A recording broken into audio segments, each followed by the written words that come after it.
Évangile de Jésus-Christ selon saint Matthieu, chapitre 13, versets 54 à 58. En ce temps-là, Jésus se rendit dans son lieu d'origine, et il enseignait les gens dans leur synagogue, de telle manière qu'ils étaient frappés d'étonnement, et disaient « D'où lui viennent cette sagesse et ces miracles? N'est-il pas le fils du charpentier? Sa mère ne s'appelle-t-elle pas Marie? Et ses frères Jacques, Joseph, Simon et Jude? Et ses sœurs ne sont-elles pas toutes chez nous? Alors d'où lui vient tout cela? » Elles étaient profondément choquées à son sujet. Jésus leur dit, « Un prophète n'est méprisé que dans son pays et dans sa propre maison. » Et il ne fit pas beaucoup de miracles à cet endroit-là, à cause de leur manque de foi. Acclamons la parole de Dieu.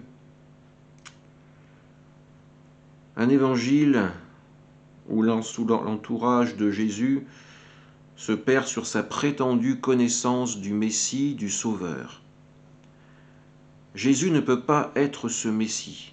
Il est le fils du charpentier. Il est le fils de Marie. Il est le frère de Jacques, de Joseph, de Simon et de Jude. Il ne peut pas être le Fils de Dieu.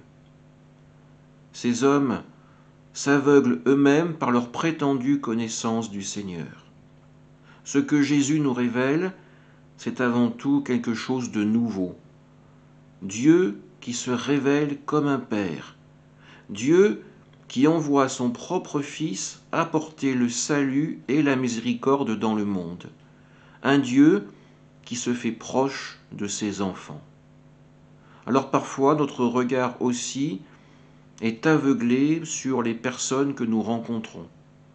Nous projetons sur eux les idées reçues, les choses entendues à leur sujet, et nous ne laissons pas se révéler pour ce qu'elles sont réellement, pour qui elles sont.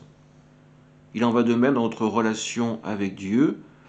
Nous aimons l'enfermer dans des cadres bien précis, lui imposer sa manière d'agir dans nos vies.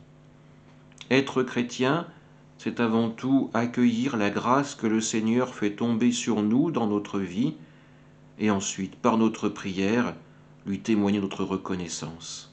Amen.